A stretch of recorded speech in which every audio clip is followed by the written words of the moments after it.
Hello, ladies and gentlemen. I'm Eva Moore. This is Evolution for November 27, 2017. So today I'm going to talk about a recent tweet that President Donald Trump recently posted and then quickly removed.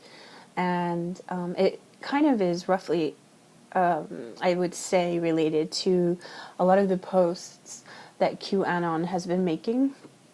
So I'm just going to start off saying a basic prayer. Dear Lord, thank you for the abundance that you've granted me, the health, wealth, and abundance of the friends and family, and all of those people out there that are working diligently to make this world a better place and clean up the swamp. And in regards to these messages that I'm sharing with all of you today, because of my faith, I understand that we are able to do all things through Jesus. And a lot of people get freaked out because I've been quite resilient and I continue to walk forward in the face of some pretty intense challenges, and I can clearly say that I've not been doing what I've been doing in the last 5 years alone. I know there's a higher power, and I think it's really important for me to honestly share that with you and to role model the reality is that we all start somewhere and we all grow. And so, there's a lot of people who are all in at this point and are working very diligently behind the scenes. Some people have faked their death. Some people actually have died. And, it's hard to discern at this point who's who, which ones have actually died and who's faking their death.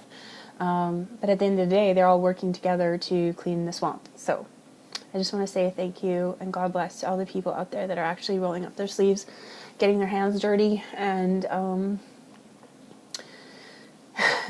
thank you.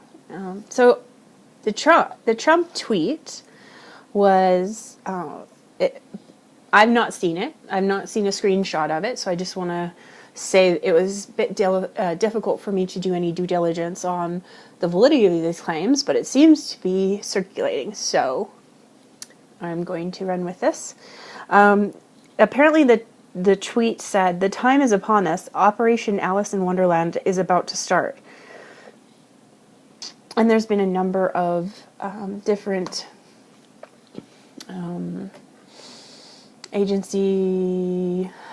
news agencies, alternative news agencies that have been covering this. So I'm just going to add my 2 cents. So it ties into one of the very first recording interviews that I did with Project Camelot. And this was in, I believe, February 4th of 2012. And it was an interview where I was speaking about Corey Feldman and his desire in 2012 to bring a lot of truth to the surface. And in that, we also spoke about a lady named Kathy O'Brien. So Kathy O'Brien has come forward, and she's done an amazing job with her recently deceased, and my condolences to Kathy for that, partner, Mark. And so Kathy spoke around the realities of what has been operating in the background, and that is mind control. And we've been talking a lot about this. There's been a lot of conversation around this, but people probably don't fully grasp how intense this situation is. And I just wanted to take the time to try and really pause and frame the depth and the importance of this. So this is Kathy's book. It's called Transformation of America. And you can see it's got like that radio wave frequency kind of thing going on. And this is in relation to the idea around mind control, that originally it was through trauma-based mind control, and that it's evolved into radio frequencies, which is what these represent, and it's coming from DC. So I'm going to read a little bit from this book, and I think it'll help kind of put into perspective a lot of odds and ends that I've covered previously, and I'll try to expand on it after. So this is chapter 11, page 137, and it's called Operation Carrier Pigeon. The term pigeon is one with which I have been familiar since the early 1980s, when I first began delivering messages between my owner, Senator Byrd, and Puerto Rican drug lord and CIA operative Jose Busto. Houston had simply explained to me, as we fed the flock of pigeons roosting on the old San Juan Cathedral, that pigeons are used as messengers. The DIA, USA, Army Limited, Colonel Michael Aquino, often activated my pigeon programming during the hands-on mind control demonstrations. So, Kathy O'Brien, who wrote this book, Transformation of America, is now talking about a gentleman by the name of Colonel Michael Aquino. So, I've spoken previously about Colonel Michael Aquino, and if you do not know who Colonel Michael Aquino is, it's important. People need to do their research. Please look into Colonel Michael Aquino. Okay. Dick Cheney further defined the term pigeon. When I learned of Operation Carrier Pigeon in the mid-'80s, he said, "You have been selected from the flock of programming slaves, mind control slaves." If you've seen the movie or series Sense8, they show a doctor by the name of Whispers. And Whispers is able to remote view, but also remote influence. So he can actually take over one of these mind control slaves and cause them to do horrendous things. And they're pretty much lobotomized. So they're not actually functioning human beings. And I've spoken previously about this in regards to James Holmes and the Cinema 16 shooting. Okay, so Dick Cheney further defined the term pigeon when I learned of Operation Carrier Pigeon in the mid-'80s. He said, "You've been selected from a flock of programmed slaves for the carrier pigeon operation for the purpose of carrying messages from point A to point B as ordered. Pigeons, once they fly the coop, find no freedom in flight, but carry out their task of delivering their message from point A to point B and the shortest route possible, a direct route. I will direct your route, and you will deliver messages as ordered." But no one defined my role as a pigeon more eloquently than President Ronald Reagan during the course of Operation Carrier Pigeon. The cryptic pigeon language utilized by participants in the operation was intermixed with the Wizard of Oz, Alice in Wonderland, and Genie in the Bottle cryptic programming themes. So there you go, folks. We had President Donald Trump tweeting that time is upon us, Operation Alice in Wonderland is about to start.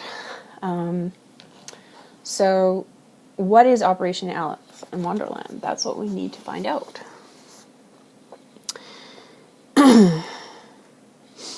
While pigeon meant messenger, carrier pigeon referred to the U.S. Air Force aircraft that actually transported the arms and drugs.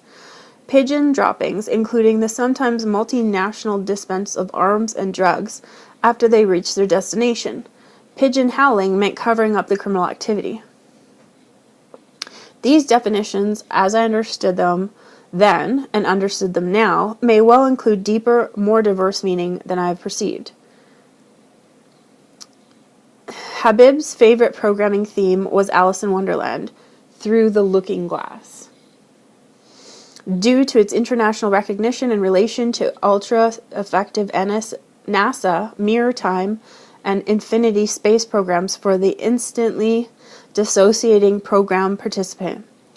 He habitually spoke in Alice in Wonderland cryptic language and even used it for sex, as was evident by his Tweedledee Tweedledum brutal games of perversion. Due to Habib's orchestration of Operation Carrier Pigeon, this CIA covert operation was littered with Wonderland mirror themes from beginning to end. My CIA handler, Alex Houston, had just returned from a brief solo trip to Florida with an elaborately waxed box. "It's from a friend of yours," he told me, as he handed me the box. "Let's go into the bedroom so you can unwrap it and see it through the looking glass." Cryptically triggered, I mechanically walked to the bedroom, as ordered. I removed the silver metallic bow and wrappings from the box and found an expensive, elegant dress made in of unusual shimmery silver fabric.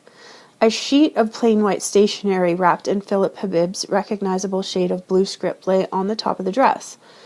It read, "The heat you radiated when you last met melted my mirror. I had it made into a dress just for you, cut to accentuate your figure." So, okay, there we go. What we're talking about is mind control slaves, and we're talking about Alice in Wonderland as a CIA program, and we're talking about Through the Looking Glass. Now, this has, I would say, a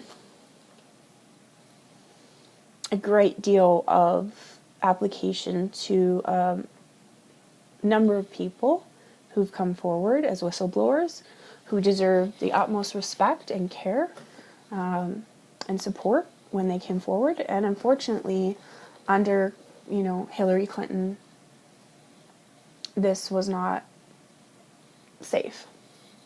And so some of them have disappeared.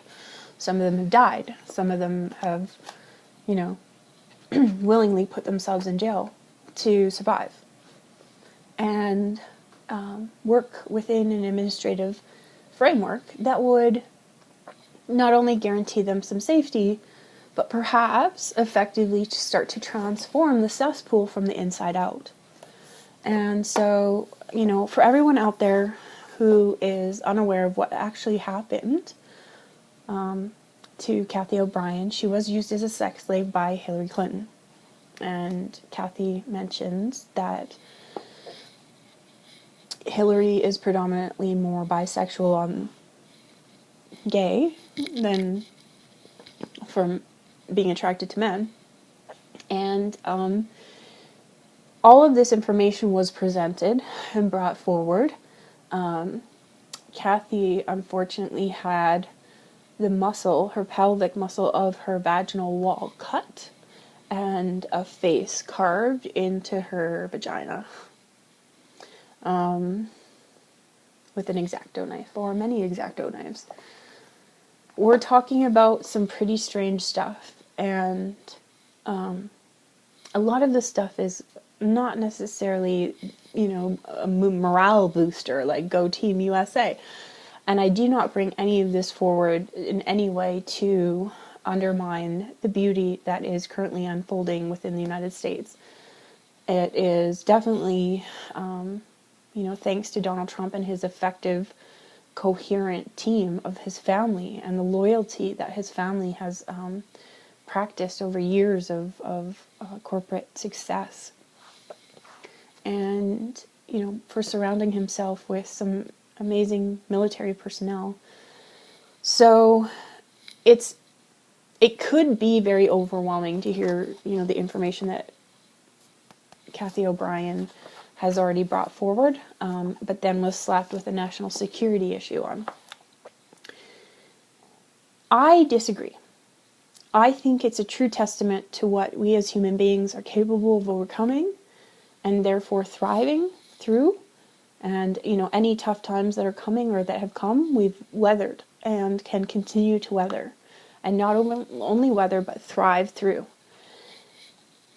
I think that it could be disheartening to hear some of these things for some people and overwhelming. However, I think that when we strip down to bare bones and brass tacks, the reality is we cannot build anything of substance unless we start with a solid foundation. And the way we start with a solid foundation is we have to heal.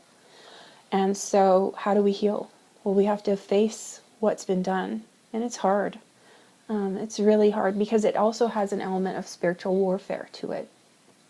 And so, if you're not comfortable with the term spiritual warfare, you can be, alternating that with whatever you want, interdimensional, alien, jinn, etc., etc.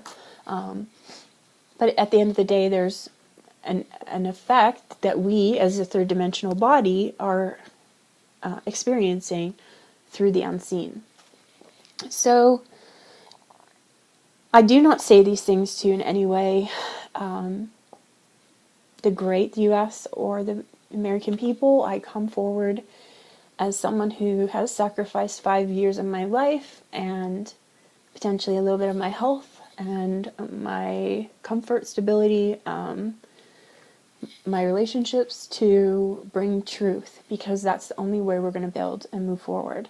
And we really do need to face it and heal it. And the way we do that is by embracing Kathy O'Brien and lifting the national security clause off of her story so she can accurately present it. She does present it anyway. Clearly there's a book as well. There's another book, and it's called Access Denied for Reasons of National Security. So it's about what happened after she came forward. So this is about what happened to her biography or life growing up, and then this is what happened after she came forward. And it goes into many things, one of which is DARPA.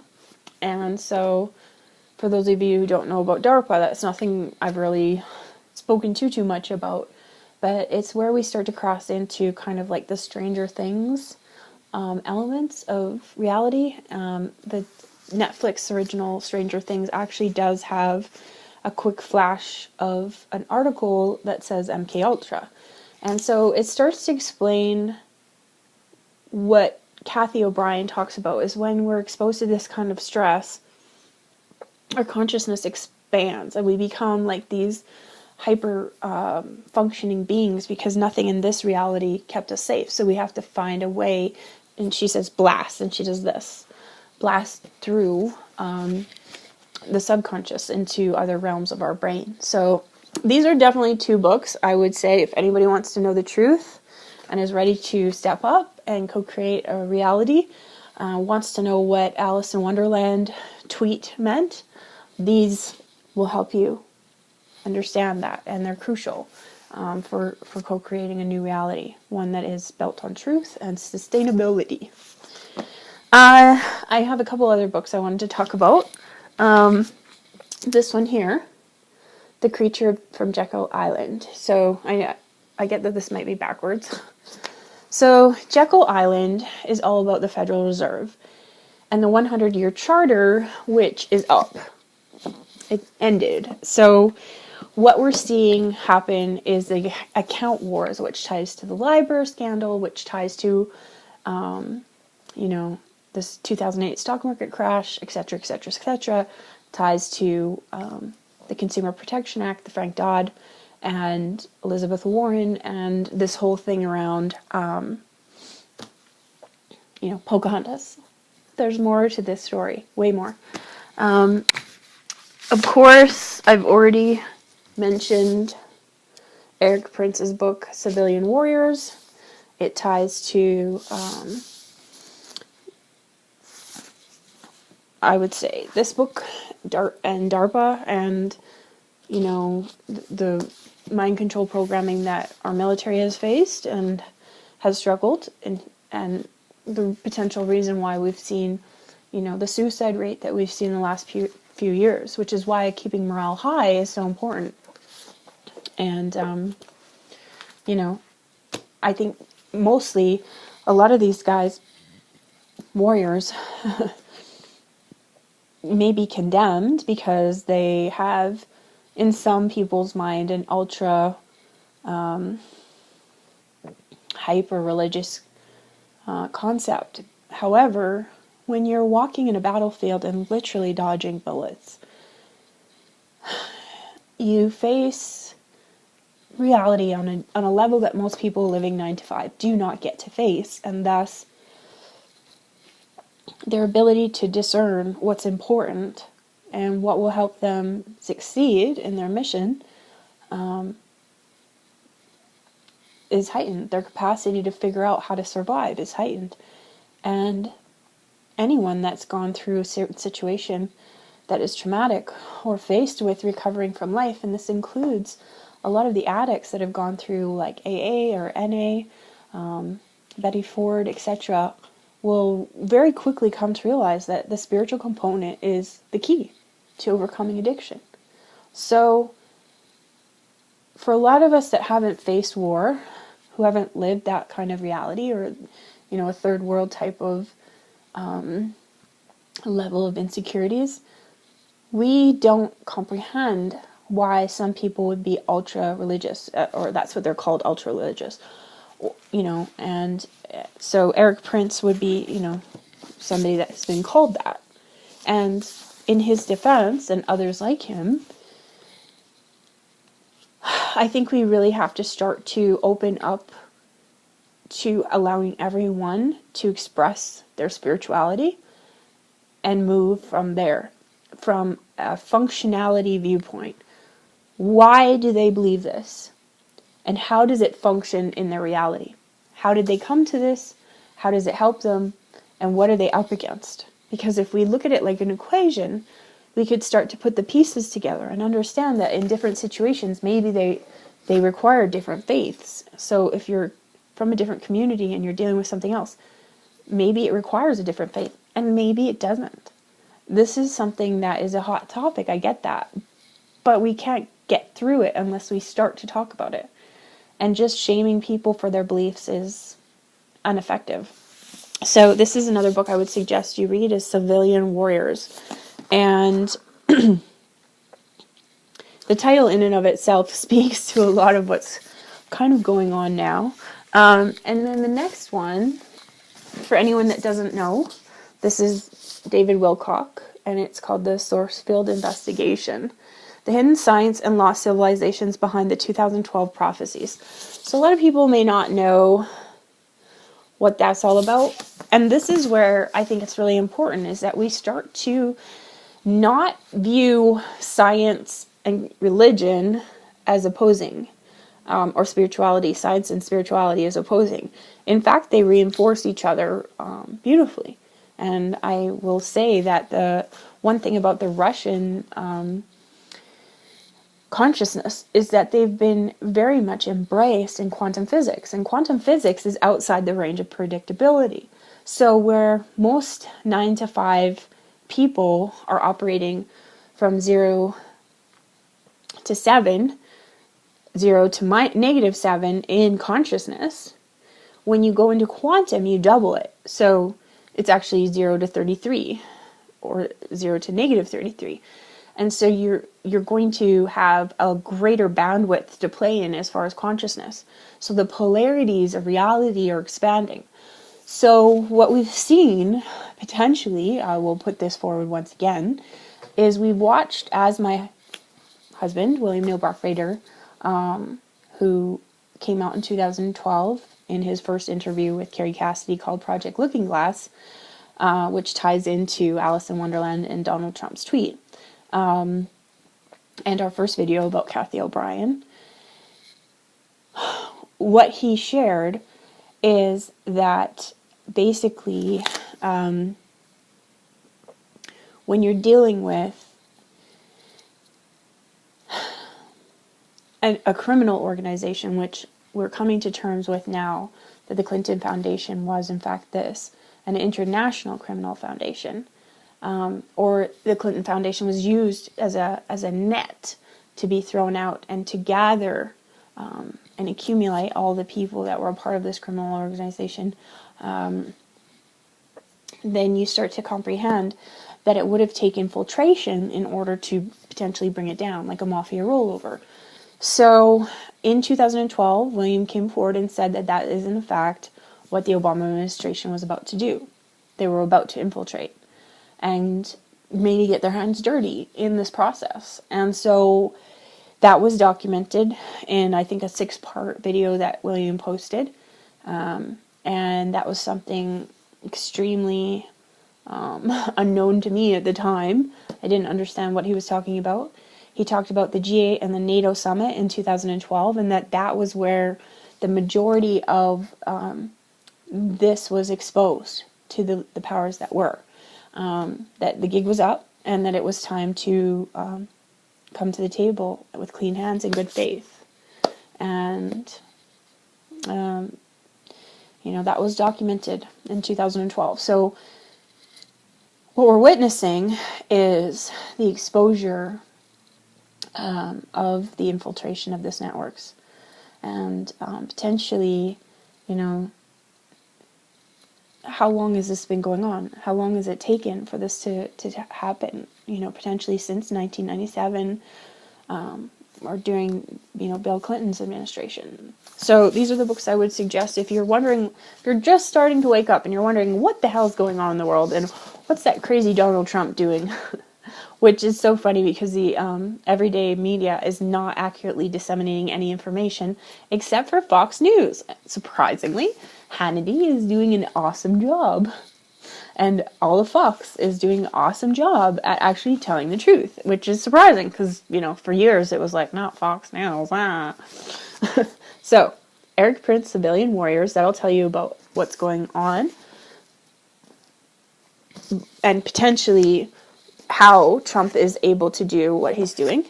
The Source Field Investigations, where we start to bridge spirituality, real, true spirituality, effective spirituality, in the face of interdimensional entities of all religions or aliens, whatever you want to call them, or both.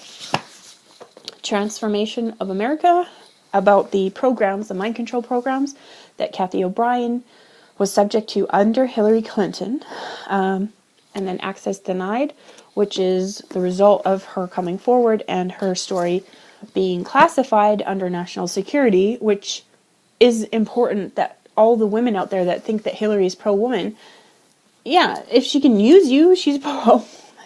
I'm sure Hillary was horribly mind-controlled too. So, just in all fairness. And then this one, The Creature from Jekyll Island, which explains that the 100-year charter of the Federal Reserve is now up. And we're looking at an account war and a renegotiation of the accounts because the Federal Reserve is done. So that's my coverage of Donald Trump, President Donald Trump's Alice in Wonderland tweet. And I will be covering more information in time. And thank you for tuning in. Thank you for listening. Thank you for subscribing. Thank you for your love and support and prayers. Thank you for sharing.